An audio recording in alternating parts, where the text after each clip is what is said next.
Happy Wednesday and Merry Christmas, everybody. Hope you are having a great morning and that Santa was very good to you. Scott joins me today and we have your listener questions. That's right. We don't miss a day.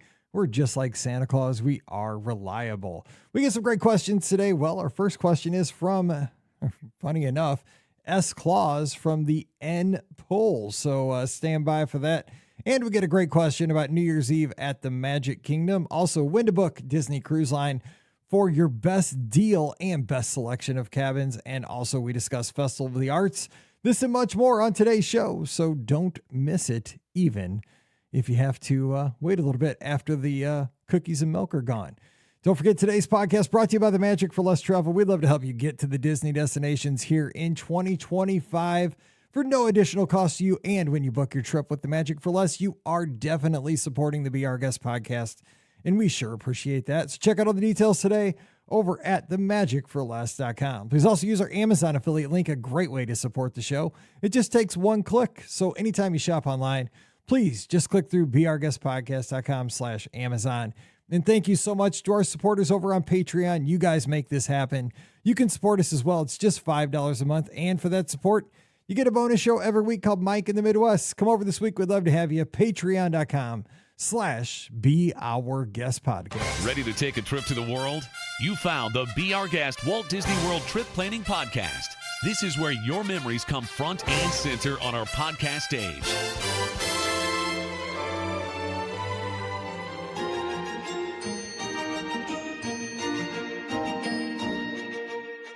Welcome to episode 2613 of the Be Our Guest Walt Disney World Trip Planning Podcast. I'm your host, Mike Rallman from BeOurGuestPodcast.com and one of the senior agents over at the Magic for Less Travel. And Merry Christmas to you and Happy Hanukkah to everybody celebrating as well. What a glorious day. Lots of celebrations going on. And yes, we're not going to miss a show, even though it is a great holiday. We're going to have listener questions here for you. Maybe not a long show, but we wanted to check in and make sure the inbox was trimmed and taken care of. And I wanted to check in with my buddy Scotty G here on the holiday. Of course, Ricky, as we're recording, is at the Magic Kingdom securing a gingerbread house popcorn bucket. It has been secured. We saw the line. Then we saw her happily demonstrating strap around the neck, popcorn bucket on the hip, smile on the face. She's rocking the gingerbread house popcorn bucket. But Scott and I are here. Pam Forrester back in Pittsburgh. Good news, moving in the right direction. We're so happy for Steve. So the season is going well. Scotty G joining us from Must See Adventures out in East Lansing, Michigan. Scott, Merry Christmas. What's up? Merry Christmas, Mike.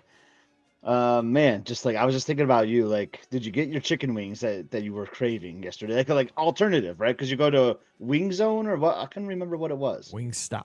Wingstop. Yes. Yeah. There probably is a Wing Zone. Let's be real. There's probably tons of wing places. Yeah, we have St. Louis pizza and wings. They're pretty good, but yeah, Wingstop. But nothing tops Ponderosa, as you will hear on tomorrow's show if you missed it Sunday night. Ponderosa was the best. Hope you're having a great Christmas with friends. It's funny, like Christmas is like the big holiday, right? But like I think a lot of us, some of our biggest celebrations are like that weekend before or on Christmas Eve. So for us, like we try to focus on like our family, like my immediate family. Like today, we take our time waking up and make sure Santa came and all this stuff, and just have a relaxing morning. And it's just perfect. So hope everyone's having a great holiday today, because Hanukkah's happening too, so just happy holidays to everyone on this December 25th. That's right. Hopefully everybody's, just chilling out today. Funny story though, and this could happen again. I don't know if it's like this, if you've ever had this, but Christmas night. Okay, so we're not talking Christmas Eve like last night, but this evening, Christmas night. Like things kind of wind down around here. We do all of our celebrations on Christmas Eve with the in-laws. Then Christmas morning, we get up and exchange our gifts here at the house. And my dad sometimes comes over. Depends on the NFL schedule. If he's in town, he will be this year, it looks like. They play the Jets Sunday. So I think he'll be here.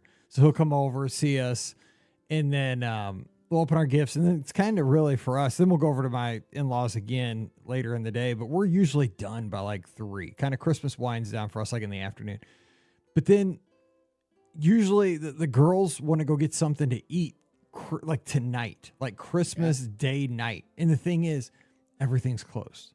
And I remember one year they were just whining because like they wanted to get something like they didn't want to eat anything in the house for some reason. We had all these good leftovers, like we had wing leftovers. We had stuff to make sandwiches, but no, they wanted to go have McDonald's or nothing was open. I mean, it was the biggest first world problem in the history. That was like 4 or 5 years ago. I couldn't believe like we could not find a place that was open. I mean, come on now, one night a year. I just remember clear as day. I don't know if you've ever had this situation. I'm like, we have a house full I of have a food. tradition. What do you do? Christmas Day.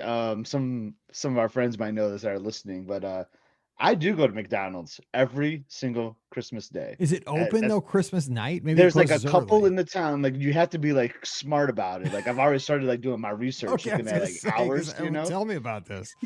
But yeah, it happened one year. So in 2011, I think 2010, we had like a huge ice storm in Lansing, and my house was without power for over a week, right? Or the week of Christmas. So like I stayed at my in-laws. We just basically moved in. My parents still had no power, but they were just grinding through it. I told them they could come stay with my in-laws too, but no, they didn't want to. And love my in-laws, but man, was I tired of them at this point. Like living for them with a week is during the holidays. I mean, it was so great that they took us in. Emily was young, but I just remember that Christmas night, I was like, man, I'm just so over being here. They had another Christmas that was happening, so I left, went for a drive, and I found a McDonald's that was open that had some Wi-Fi.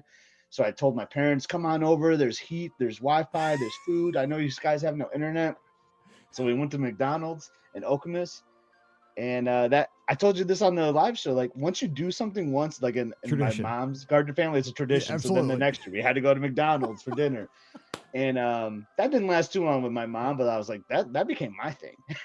So like I go to McDonald's. As embarrassing as that is on Christmas night, it's just something about after all that's done, just like greasy cheeseburger and fries and a Coke sounds so good. Dude, I might start that tradition in 2024 in honor of the Gardeners. If we could find one, because I'd have paid $20 for a right. It's hard to find one. One year, I think it was like 22. Holy I could not find one. I drove my brother, Liz, and Emily. We drove all over town, could not find one. So like, I'm more on my game now, trying to locate. I was gonna say, my girls were. I was like, seriously, there's nothing. We want to have something to eat. I'm like, there is nothing open. I can't. Like, they're all dark. What do you want me to do? Like, there's nothing. I mean, we were driving because it's called Mid River Small Drive, dude. It's like every town's got it. Like every fast food place is on this drive, right? I mean, and it's just dark. And I'm like, what? What do you mean do? Rob the place? There's not a person in there. It is interesting going for those drives. Like I've always found that interesting. Like the mall is dark, it's empty. It's like because it gets dark so early this time of year, right? So it's like it's 5 p.m. and like it's just dark. All these businesses that have all these lights. Like you're right. It's so funny, isn't it? You will find like some Chinese restaurants that are open on Christmas Day too. So they don't like Chinese food. They're so picky. Oh, anyway. So we're gonna. I hear you. I know we're gonna go to listener questions, but I hear you. Like. You're just kind of like over all the holiday stuff. You had all these things. You just want to go out and like get some trash fast food. Yeah, exactly. That's what they were. But I was like, dude, just make a turkey sandwich. Seriously, you'll live till the 26th. You'll be fine. Come on now. But real quick, shout out to Mel, one of our listeners. She's from Australia, currently in London, has been on the most wonderful vacation. I've enjoyed watching it on the social media. Scott is rocking the cap that she sent. Scott, I have my cap upstairs. I was just telling Scott before we start recording, I've had powdered sugar everywhere on me today. So actually I've been wearing it, but it's been on and off. Because the girls have been making Christmas cookies today, and my whole studio is covered with powdered sugar because the Christmas cookies have matriculated into the studio. But the Tim Tams that Mel sent my way, Scott didn't send those up your way, but almost gone. That's because fine. Mallory has been sneaking into them. I haven't gotten the full load of the Tim Tams. Mallory loves those things. So I'm trying to keep them away from her. And the little caramel, I think they're koalas. I don't know. They taste so good. They're gone. Yeah. So Merry Christmas to Mel. At a time when Emily was all about like Australian like animals, like the wallabies and all that. So this hat would just took me back to that time. And Emily still loves Australia, and we still want to go as a family. But like this just took me back to like she wrote that "I Want to Be a Wallaby" song. I don't know if you remember that, Mike. It was like insane. So on Friday, we're going to kind of just shoot the breeze about Disney vacations and why we love them so much. We got to tell the story. Don't let us forget about Donate. We got to tell that story, okay? Yeah. Because our listeners would get I mean, we that probably story. have before, but yeah, We probably have. bring it back, Because though. Donate's picture came up on my phone today. Just randomly, I cracked up. Okay, so let's get to Maybe the questions. Donate can make an appearance. Yes, on the live Donate. video. Donate was awesome. Donate over at Animal Kingdom. All right, so first question is from, let me go to the inbox here. It's from S. Claus. That's close. From the N poll. I don't know what that's all about, but asking, dear BOGP, love the show. Never miss a broadcast except for late December. Every once in a while, get busy, but other than that, never miss a show. And in the factory. Well, hopefully they don't miss blast this it. one. I hope so. Hope not. They say they blast it out in the factory as they make their product. That's cool. All right. So S. Claus asks, have you ever gotten a gift that is related to Disney for Christmas? Or what is your favorite Christmas memory at a Disney destination? Wow. Thank you. Love the show. Oh, thank you, S. Claus. All right. So what about you, Scott? Have you? I get S. all Claus? sorts of Disney stuff for Christmas. That is like my brand these last like 12 to 14 years. Like I just became obsessed with Disney on our first trip, right? And now we do the podcast and all this other stuff. So I get plenty of stuff. And it's funny, like the people, like my dad, like it's just funny watching my dad shop on his own now, like he'll just come up with the most random Disney thing ever. I'm like, how did you even like find this, but he just thinks I'm going to like it, right? Because it's Mickey Mouse, it's branded. And like, he'll sometimes go on eBay and find like old, like Disney Christmas ornaments, That's awesome like, though. Yeah, it is awesome. So he gets me a lot of like retro Disney stuff, which I think is awesome. Because like you and me, but we both love that kind of stuff, right? So yeah, I get all sorts of Disney stuff. Sometimes I get like, I remember I got like that Life magazine or Time magazine with Walt on the cover, like one Christmas and all this stuff. I get Disney books all the time. So like, yeah, I get lots of Disney stuff, and I always have a Disney gift card on my Christmas list as well. That suits me very well. Like, doesn't matter what size it is, it will get used by me eventually. That's what I was gonna say. My go-to for anybody that doesn't know, because like again, we talked about this on the live call-in show Sunday night, which you'll hear again. It was a random show that you'll hear on the feed tomorrow that was from Sunday night, so make sure you don't miss it, because we talk Ponderosa wings, we talk about our Christmas traditions, but Disney gift cards come my way if anybody's at all unsure about what to get me for my birthday, late Thanksgiving or late November, and Christmas, because it comes in clutch, right? Because right after Christmas, I always go down for marathon weekend. Now I go to Disneyland right after that. So it's always spent on, your sweatshirt or, whatever you're going to get, a hoodie, whatever food for marathon weekend. It is always appreciated. It spends well, doesn't it? Oh yeah, because what it does, it turns into fun money, right? I mean, because I probably wouldn't buy something, but I'm like, well, this is a Christmas gift for my in-laws, or this is a Christmas gift from my brother and sister-in-law, and then I, always take a picture of it and say always say thanks for the Christmas gift, and see, I like how you do it, because you tend to not.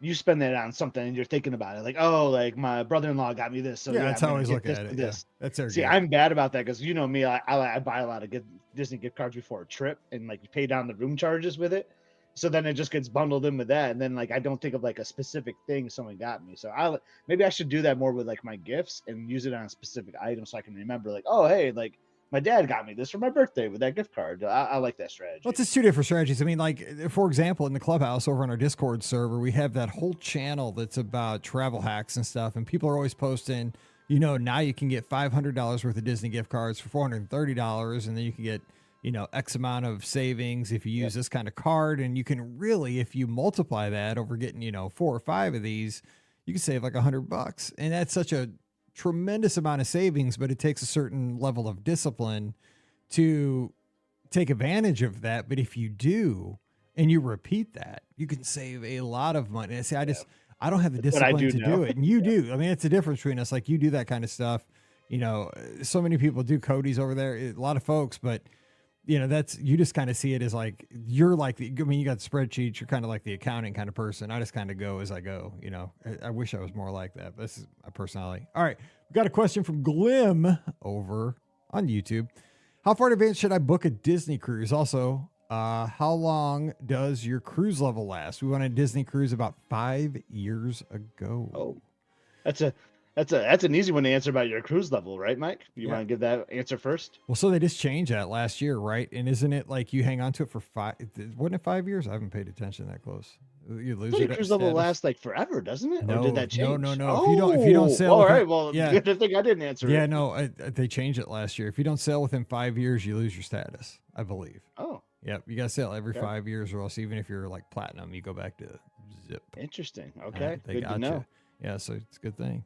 I'm almost positive. Good thing it's I 5 did years. answer that question. I was like, oh yeah, that's an easy one. Yeah, I Like, it know, doesn't because go people away. are up in arms, but I'm pretty sure it's 5 years. So make sure you double check that. But I'm pretty sure it's like every 5 years if you don't. Because I had to watch it for Paige, because Paige is, I want to say she's Yeah. gold, and she's got to watch You that. earn 'cause those she hasn't statuses. You don't want to lose those. yeah, you don't want to lose that. And obviously, how far in advance should you book it? It's always best to book a Disney cruise as far in advance as possible because you're going to get the best price.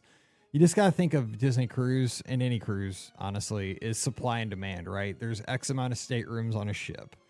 And the more staterooms that are available, the least they're going to cost. And then, say there's 2 staterooms left on a cruise, it's almost full.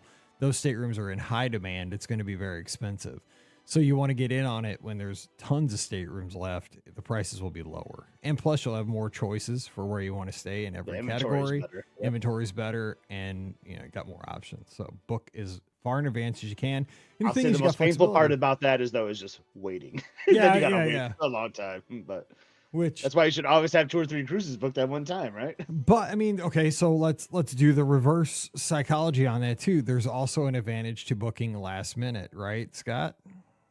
There is. Yeah. So I didn't know if you wanted to talk about that, but No, we can because some- but we some never cruises talk don't about sell that as well. really. Yeah, we never talk about that, but you can book last minute and save Right. a lot of money too. But I mean, there are restrictions. there are restrictions, and some cruises just don't sell as well. I think some out of Galveston might not. Mike, you Yeah, might be more that's in right. tune to that. I think you'll Yeah. see this on those, but depending on the time of year, the itinerary, you might be able to find what they call like a guaranteed um class room. So like for instance, I'll give me as an example. I just booked a veranda guaranteed in February. And if you look at the ship, there's a lot of rooms available, right? So I think that's why they're just not selling the staterooms that they thought they would. So they put out this offer where like, well, we'll guarantee you on the ship in this category, like a veranda, but we're not going to tell you what the stateroom is. And there's all these restrictions, right? You have to pay in full at the Mhm. time. And usually you would have to pay in full anyway, I think, if you're that close to the sailing. But you have to pay in full. You can't make changes to the reservation, so you got to make sure like who's sailing with you is going to be the one sailing. You got to have their date of birth and no changes, no cancellations. But my thought is if you're booking that close, oh, okay. Am I gone? No, you're still here. You're still here. Oh, okay. If you're booking that close to the to your sail date, then you're pretty much committed to sailing on that cruise, and there will be some cost savings to that, right? Like, so you just look for guaranteed sailing, and there'll be some restrictions, and you'll see maybe it's like 10% lower than if you booked your own room. But that's only recommended like if you're really committed and Yep. you know you're going to go last minute. But we always recommend just booking early is the safer route to go. Yeah, it's definitely safer to book it out, as far in advance as you can. Just write it out because then you can make changes. If you need to change your sail date, you're good. If you need to cancel, you can cancel up to 90 days in advance if the sailing's less than 7 days, up to 120 days if it's more than 7. But yeah, I mean, you can get a steal on those guaranteed with restriction cabins. I mean, they are a great deal for Disney Cruise Line. But I mean, once you pay in full, you're locked in. You just you're going. I mean, like you are committed. But I mean, if you book a cruise 95 times out of 100, you're going anyway. So. Yeah. I've done both, and this isn't the first time I've done it. I did one 2 days before sailing. Yeah, once. exactly. I mean, Because it's great for you. Because they want to, I mean, that cruise is going to leave no matter what, right? Yeah. So if they can try to entice someone with like a 10%, 15% off, like they don't really disclose what the percentage is, but you can kind of figure it out. But that's safe. But again, you got to deal with all those restrictions, and that might be challenging for some. All right, we got a question from Craig in the inbox. He says, hey, hope everything is going well for you. Let's see here. We're doing some planning for vacations in 2025. And I've always had a desire to check out Walt Disney World during the Christmas theming and check out a ticketed event at the Magic Kingdom. How do people go about planning this? Does Disney announce when the theming is up, the day after Thanksgiving versus mid-December? Are there announced dates or days of the week for when they will have the Magic Kingdom parties? If not, when do they typically announce? Is it too far out to book the resorts? Thanks, Craig. All right, so we're obviously wrapping up the holiday season here in 2024. We're looking forward to this year, this time for next year in 2025. So to book the resorts, you can book those now. That's open for right now, especially if you want to book a place like the Fort. You want to book Wilderness Lodge, Grand Floridian. You want to get those as soon as possible. Places like Pop Century, Coronado, name your other resorts. You're not going to have as much of a trouble, but there are certain resorts that are high demand, like those ones I just mentioned for the holidays. You want to get those early. Scott, and not to interrupt, Mike. Go ahead. I'd argue like our last question with cruise line. I feel like you almost have to do that way with Walt Disney World resort rooms now. Like, you do. Like there's a date you want, you got to book it now because I'm looking at October for 2025, and like the room availability is like lower than I expected. So you got to get on that when you're thinking about it. You do. And again, the whole thing is, and I mean, I know money is what it is, right? I mean, money's tight around here, trust me. But when you put down, like if you're doing a package where you got to have tickets in a room together, it's $200, but it's totally refundable until 30 days before travel. So you're not going to be out anything by locking in like prime dates. So if you want to be down there, say, the first week of December, and you want to stay at a prime hotel, say you want to be at the Wilderness Lodge, lock in a week at Wilderness Lodge now, and just, you have it, you're guaranteed it. And if plans change, say in July, because your kid's got a sporting event, cancel or move it. You can do either, and you're not out any money, period. But you've got the guarantee that you have like the sweetest spot, or the Grand Floridian, wherever you want to be, Fort Wilderness. You can do whatever you want, but now's the time to act. It's not when you're like, oh man, it's September, and I'm like, oh, we should do a Christmas trip. Because then, dude, all the people, because the thing is, and I mean, I'm not saying this to be mean, but like Disney people, like that's us, right? I mean, I'm one of them, right? I'm doing a Disney podcast. We're Disney people. You like planners. And the thing is, like, I'm a Disney person, but I'm not a planner as much as like the other Disney, like there's a subset of Disney people that are super uber planners that are on this. So you have to be not only a Disney person, but in the subset that are thinking ahead. And Craig is thinking ahead, right? But you gotta act. You gotta act now if you want to get a prime spot, because that there are people that are acting. So now his question though about when they announce this, I think they typically will announce like Christmas stuff, like isn't it usually like in May? Sometimes yes, for like but this year I think it was like in June/July, because I just looked and I remember I was in Europe when I bought my Christmas very, very merry ticket. I just looked because I keep emails of things. It was July 2nd when I purchased my ticket. So they probably announced it like a couple of weeks before then. Yeah. What'd you say? Yeah, such a weird time when you think about it. Like, let's announce Christmas right before the 4th of July. I know, it's so weird. So yeah, I would say it was like late June to early July is when they announced it. Yeah, so that's when you're going to get that, and the theming goes up. So the Christmas stuff will go up a few days after the Halloween stuff goes down. So I would say it typically goes, and it doesn't go up like immediately, but it'll go up in the parks first, then the resorts. So it usually goes up like that first week of November, and you can be safe around there. For sure. Now, some of the resorts might not be fully, right? So like the Magic Kingdom tree typically goes up right after like Halloween, I'd say, like those first couple of days, like Mike is saying, but like the the Wilderness Lodge tree might be like a couple weeks after. So just kind of note that, like, you might be, if that's something that you're looking at, like you're wanting to stay there, you might want to wait till closer to like Thanksgiving time for sure. Yeah. I mean, the crowds are going to build, but also the energy builds, and with a good touring strategy, you're going to be fine. Like, you get the full experience if you wait a little bit, I think. All right, Jessica, one of our great listeners who's been with us forever over on Facebook, tuned in live. She says, just found out Festival of the Arts falls on our dates and we've never been. Very excited and booked a dining package to see the Broadway stars. Not really a question here, but Scott, we've both been to Festival of the Arts a couple of times at least. What's your favorite thing about Festival of the Arts? I think it's a great festival over at Epcot. It is a great festival. And I love art. I have Disney art all over my house. And unfortunately, I don't go to this festival as much because of like the Run Disney calendar. It's like it starts after Marathon Weekend and ends before Princess. And like usually I'm going to go to one of those two race weekends. But I have been fortunate to go a couple times.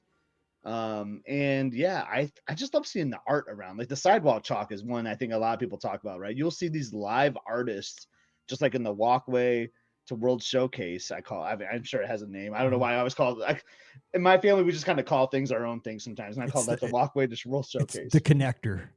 Thank you. The connector. Yeah. But I just love they'll have like these areas roped off, and it makes you have like Mary Poppins a little bit when like Bert and the family like jump into the painting. You just see like an artist out That's a there, good and they're like point. Yeah. doing this beautiful thing, and like sometimes they'll do these like cool like 3D illusion pieces. Like I got this one of Joe Gardner that just looks awesome. He just looks like he's right there from the movie Soul, and that's one of my favorite things. Just seeing the art. There's like kiosks like in World Showcase, like festival booths that you'd see at all the other festivals where artists are just showcasing their Disney art.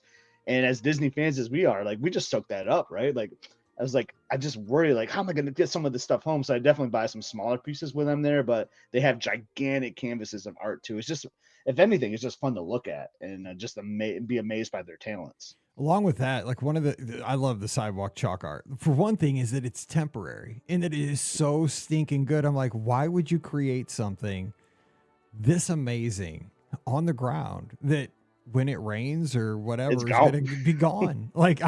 It's that great. Like you should be doing this on a canvas and like cover it up so it's preserved forever. It's amazing. And they're like laboring in the sun. It's hot, it's stunning to me. But also, you mentioned that the art you can take home. I remember that there were some artists displaying their wares back in World Showcase, kind of back between like around Morocco ish. And they had, you can kind of thumb through their art there. And I love seeing, and it's just like you, the stuff that you have on display at your house, I believe, is kind of just the art that is art around the kind of the resorts of Walt Disney World. Yes. So you'd see like an art piece of Old Key West or an art piece of Caribbean Beach or stuff like that. And I think that really hits with our listeners, with our audience, right? Because it takes you back to like, I remember, staying at Old Key West one time with your family in a 2-bedroom before a podcast cruise. And like, if I had that art piece, I can make many connections with that every time I'd see it in the office. It reminded me of that trip. It would remind me of just, the vibe of getting it at the Festival of the Arts, that trip. I think, art does that. It makes connections to a time and a place. Plus, Yeah. Festival of the Arts has some of the best little snacky foods too. It's really good. Art, like artistic type of food, right? Yeah, it's really kind of what they're going colorful. for. Yeah. Yeah, another great. I like that you talked about the resort art because we have a lot of that in our house, and a lot of times the artists will be there too, so you can like actually chat with them. And we do. I think we have like 8 or 9 of the resorts throughout our house, and the artist we go with the same artist every time. His name is Larry Dotson. You can like look him up. He's really talented, and he was there one year. So we bought like 4 pieces from him, I remember, and he signed all of them. He said like to Elizabeth, Scott, and Emily, and like signed like the date and year, which I thought was cool. Like didn't charge us any more for the piece, and we actually got him to sign some of the art, and we showed him photos of his art in our house, and he was just like cracking up, loving it. But that's another cool thing too. You can actually meet the artist while you're there. So neat. And the kids, I think, really get a kick out of that too. And like the kids, there's some like active art, like where the kids can get in and like do like basically like a extra cycle, and the art splatters as they ride faster. Like, Oh yeah. I Oh yeah, the figment piece too, like where you can like the paint by number thing they always have there yes, too. they Yeah. give you the little sponge paintbrush, and you got to color in your little pixel. You come So back Mike, later. I am going to be there like a day before, like cruise. Going back to the cruise, like another rule, yeah, book early and always arrive a day before your ship itinerary. So that last minute one I just booked, I'm going to be there the day before, and I'm Okay, like, but you're in a dang, pickle though because you don't have a ticket. I know. And I was So like, I would love to go to Festival of Arts though, but so like I don't want to buy a 1-day ticket necessarily. here's my status. This is just turning into like, it's Christmas week, right? We're just shooting the bull here this week because nobody's really working, and that's kind of how we are here in the podcast. Ricky's at the Magic Kingdom, so Pam's not here, so we're just kids are away. We're just playing. So I was in a pickle, right, with my ticket situation. I'm in between APs, and I'm like, God, I was looking at everything, right, and so. We're going down in March for the Give Kids a World fundraiser because we're going to do the 6-hour live show. And I'll be down in July for the podcast cruise. And I know I'll probably go at least some other time before marathon weekend. So I'm like, God, I didn't want to be like you. Like, I didn't want to be without a ticket because, like, when I go down in March, I might want to drop into a park to get something, for like, plus, do I want to get an AP discounted room? Because I know I'll be staying at World while I'm there the couple of nights. And so in July, I want an AP room. Dude, so I pulled the trigger. I got a 10-day hopper.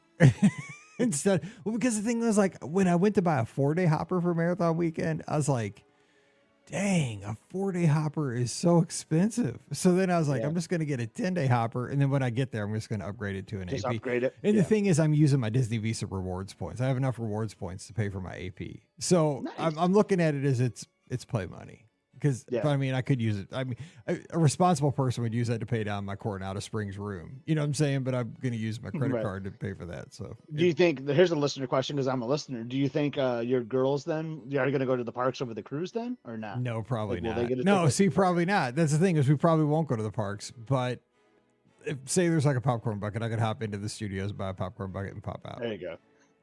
See. I like I don't know because like when we went to because again, if the girls go, then it's a fortune for like one day. I know. And they're I know. they're totally fine at this point not going to the parks because like last summer we went down, we booked Coronado, we had a pool day or no we booked Old Key West and we just swam at Old Key West. We went to Disney Springs, we saw the drone show at Disney Springs. Perfect day. Had dinner at Splitsville. Nobody cared. It's a great day. It was great. They chilled. Yeah, but I mean like I figure for me it's a business expense. It's just funny. I think we talk about this all the time. Like the only time you want Hey, really have that itch to go to a park is when you don't have a ticket. Yeah, like if you had an annual pass, you'd be like, "Oh yeah, let's have a resort day." Like we don't have to go to the parks, Yeah. but when I you felt don't have like, it, that's when you dude, really want it. I mean, I couldn't see spending like, I know you were in this exact same thing, right? I was like, dude, am I going to drop like $700 and when I leave marathon weekend, my ticket's gone. Like, Yeah, it's sad. I had to make the tough decision. I know. Like I almost did it, but I'm like, man, it's a tough call with those Magic Your Way tickets. Yeah, So, but now I'm committed, right? Because I bought a 10-day. So now I have to upgrade. But I mean, it'll be worth because it'll be worth it just for the room discounts. 'Cause I need and room you've already discounts. gotten rid of like a lot of that expense by doing a 10-day instead of a 4-day, right? Like you've done a lot of upfront cost for that, Yep. so that's good. Yeah, I paid $900 for that sucker, 10-day hopper. Whew. Times 4. No, well, not times 4 because I'm the only one getting it. No, I'm just saying. No, I'm just saying for those families that before, ain't like happening. That's ticket not prices are seriously expensive, Yeah. but it's so good. Don't times It's don't so times fun. 4 this dude. You almost gave me a heart attack. No. All right, back to Lydia's got a question here from Nashville, where my Mizzou Tigers will be next week playing the Iowa Hawkeyes in the Music City Bowl. Hey, BRGP crew, my husband and I are meeting friends in Orlando in January and are headed to the parks for a couple of days on the 8th and the 9th. My question is about transportation since the 5K takes place on the 9th. We'll be staying off site and are planning on taking an Uber to Epcot on the 9th. Do any of the roads close for the 5K? Does transportation onto property become a hassle? I've heard you guys talk about challenges getting onto property and using cars during race weekends. I'd appreciate any insight and advice you can offer to help us manage our morning and help it go smoothly. Thanks for everything you do, Lydia in Nashville. So Scott, you rent a car. So 5K does take place in Epcot during marathon weekend. It actually totally takes place in Epcot, but you drive. So what advice do you have for Lydia for getting around that morning? So my advice for Lydia is like I wouldn't sweat it too much because it is the 5K. Epcot is the focal point of the 5K.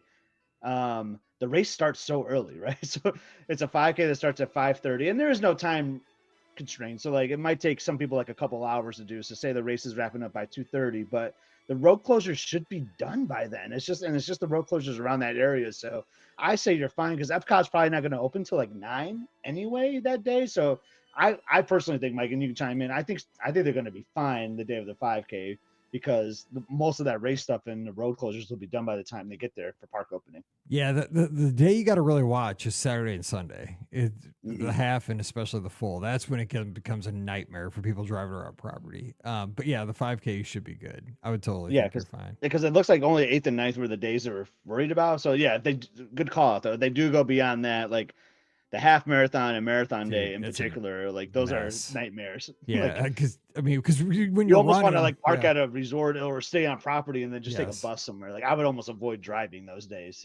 I mean, because we've both done the full, and we've done dopey, and I mean, as miserable as you are while you're out there running, like you run past just people like in gridlock. You're just like, I don't know if I ever told you this last year. Our friend Georgia, he didn't actually run dopey, but he was there. And he said he saw you like on the course, like he was like on a bus going to Animal Kingdom or something, and he saw you like running. Hating life. Yeah, exactly. Just Because he was like, oh, because he would know he's done dopey plenty of oh times, yeah. so he Last year I remember crying because that song "Next Thing You Know" came on, which is like my song for Mallory, dude. I remember that song came on at like mile 21, and I was just hating life, and I'm just like, oh, stop! that Dude, was I was so wet. crying. It That was was so miserable. rainy. That Oh, remember that downpour that happened. stop, Oh, dude. Oh, good. Thanks. Welcome to my nightmare again tonight. Oh, I just almost fell out of my chair. You're killing me.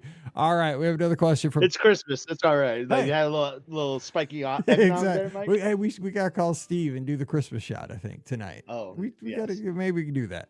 All right, Tiffany. I got to meet Tiffany on the Disney Treasure. She was sailing with me. We got a picture from Long Island. Oh, It was awesome. fun. She says, "Hey Mike, this is Tiffany from New York, and I met you on the Disney Treasure last week. It was so nice finally meeting you after listening for so many years. Question: I'm a seasoned Walt Disney World traveler, DVC member, but have never done New Year's Eve. My daughter, who's 15, asked to do this as it's on her bucket list. So we're headed down this year from December 29th to January 3rd, and we're staying at Coronado Springs. Smooth jazz guy at Maya Grill has to be on the agenda. Awesome. My question: Absolutely does. we're doing Magic Kingdom for New Year's Eve. Daughter requested we be at Magic Kingdom on New Year's Eve. I know the park can reach capacity. What time do you think we should be there in the morning? Would it be too late if we did an early breakfast at Ohana's around 9 and then go right there? I figured that way we can skip lunch. I already have a Crystal Palace reservation for dinner at Magic Kingdom. Okay, well, I just gave you another ding there because that is definitely Scotty G approved. Yes. Any other tips during And a this great crazy move time? to have on New Year's Eve. Yeah, 100%. Dude, that is a baller move on New Year's Eve right there. Crystal Palace, New Year's Eve, Magic Kingdom, boom, boom, boom, win, win, win. Also, we usually do park hoppers, but I'm debating whether whether they'll get used with park capacity during this busy time. Thoughts? Thanks for all you, Pam, Ricky, and Scott do for the Disney fans and community. Thanks. And she says, "Go Bills." They're in the AFC, so you're good. So The Bills have always been my AFC team. okay, good. Like, when you had like a struggling Lions team your whole life, like I needed an AFC team. So, and I always picked the Bills in Tecmo Bowl. So Thurman Thomas and Jim Kelly, those are my guys. God, I remember when they lost those 4 in a row, 4 years. Yeah, That's I was probably my fault. Yeah, was it what Norwood was the kicker? Scott Norwood. Yeah, I mean that was a hard kick. He gets a lot of like crap, man, but that was a hard kick still. So. We're old. Oh my gosh. Okay, so let's get back here. Okay, so you're right. Epcot, you don't. People always worry about Epcot on New Year's Eve. You don't have to worry about capacity there. You're gonna get in. But Magic Kingdom will close on New Year's Eve for capacity, but it usually reopens. But I would say you're probably safe to go to Ohana and still get in early. Usually it closes like mid-morning is when it usually closes for capacity, like 10 or 11. Yeah, I would say so too. Another reason why I like to ding in the Crystal Palace is because if it's closed for capacity by the time you have your Crystal Palace and you haven't gone in there, that should get you in because you have a dining reservation in the park. That was like there's like these tiers, right? For like how they let people enter, and a reservation gets you in, So, yeah. So I like the move with the planning because like my experience with New Year's Eve has always been at Epcot. So this is kind of interesting to hear about Magic Kingdom strategy. But I feel like it goes the same way. Like you want to have a dining reservation so that you can like at least sit down for a while, and get a meal because the counter service restaurants I feel like are just going to be jam packed later in the evening. So good call. And you got Crystal Palace, which is a great one, by the way. Get some ice cream for me. And yeah, and I think that's just a great game plan. I don't know what time of day they have it in, but I like the later breakfast, right? Like don't rope drop. Have a 9 a.m. breakfast, casually roll into the Magic Kingdom later, and hopefully you can get in. I think you can at that point in the day, but I can't make any promises to Tiffany on that. Yeah, the thing is, I think you're safe. Like, again, I'm a nervous Nelly, but I think you're going to be good. I think you're fine with this plan. I love the idea, though, of the the Ohana breakfast, because like you said, you're going to fill up. You're not going to need a lunch. You can snack. That's something maybe. My plan would be like 2:00.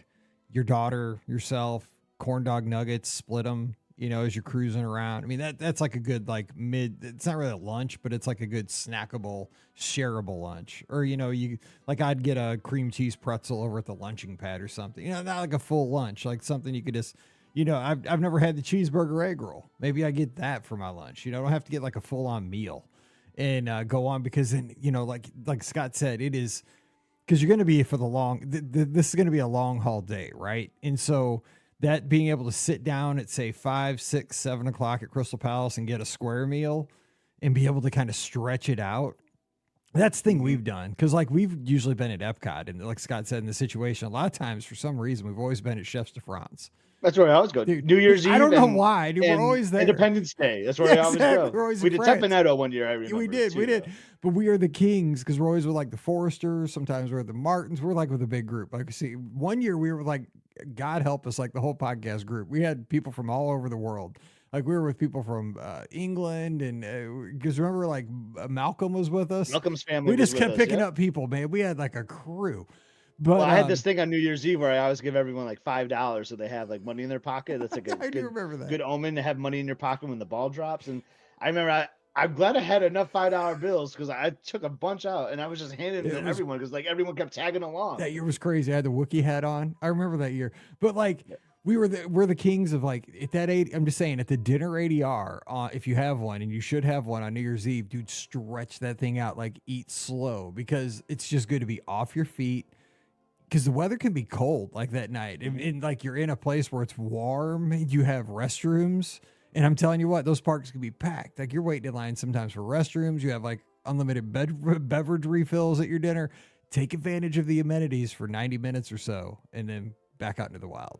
I'm just saying, it's gonna be a fun day, because like I've always looked at this is kind of interesting. I kind of want to try this now, but I love being at Epcot New Year's Eve so much, but like I wonder what like the ride wait times are, right? Like I don't know, because I never do rides on New Year's Eve. Yeah, we never did. Like, we never did at Epcot. And well, that so brings up.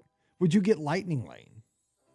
Maybe. Yeah, I think it's probably like the highest day, like cost-wise. You'd have to get a mortgage, but right. Yeah. Okay, she's asking about Park Hopper though. They're there from December 29th to January 3rd. Would you take advantage of Park Hopper? At the other days, for sure. Yeah. I would probably still get it. Mm-hmm. Yeah.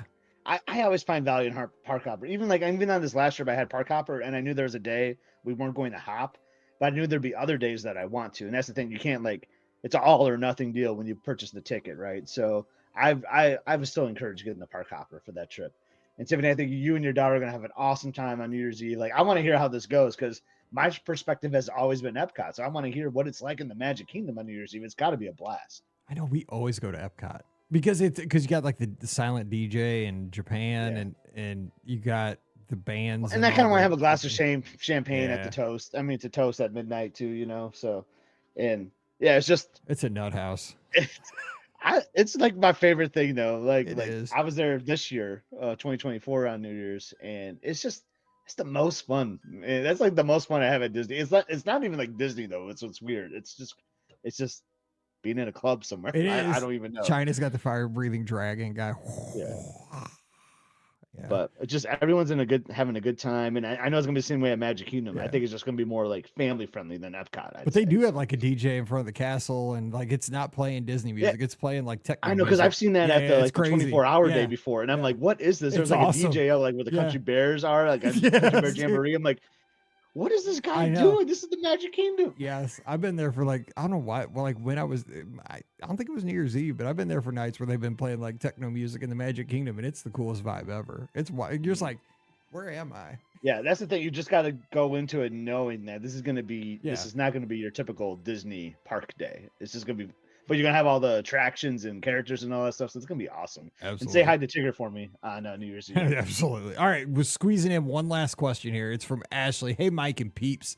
Due to magnificent conference timing this winter, I get the privilege of going to Disneyland for 2 days in February, then to Disney World the following week. Dude. Wow. Where do you work? I know. I want to get a job there. I only have 3 park days at Disney World, but have a Park Hopper pass. I don't think I could skip a park, so I'll find a way to visit all 4 parks. Unpopular opinion, Hollywood Studios is my least favorite park out of the 6 I'm visiting, yet Fantasmic is my favorite nighttime show. Scotty G. I like it too. While I've been to both resorts several times, I've never been to both so close together. Is there anything you'd recommend as a fun challenge or focus such as riding attractions or eating at certain places to get a true comparison, or avoiding all the duplicates to only do the unique things. Looking forward to some sunshine in February. Ashley, interesting. So how would you tackle this? So she gets to go Disneyland and World, bam, all like close together. How would you tackle that to kind of So obvious one for me, because like I love like photos and documenting things. Like you got to take a selfie or get a photo pass person in front of like the park icon for all 6 of those and kind of make like a collage, like my February at Disney or something. And you'd be in Cinderella Castle and Sleeping Beauty Castle with Tree of Life and all that stuff. I think that'd be kind of like a fun little picture to put together.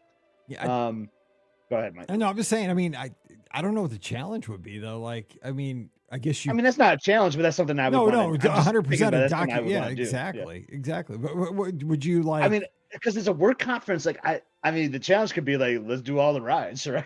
Like at both coasts, but that would be a big challenge because you only have a 3 days at one of them, so you had to like hit 2 parks in one day and do all the rides. And like I know you got the conference too, so I don't know what the time is going to be like if this is like after the conference is over, so it's all fun stuff then. So maybe that's possible, but maybe try to do like all the roller coasters, at all the parks. If you're a roller coaster junkie, like I think that could be fun, right?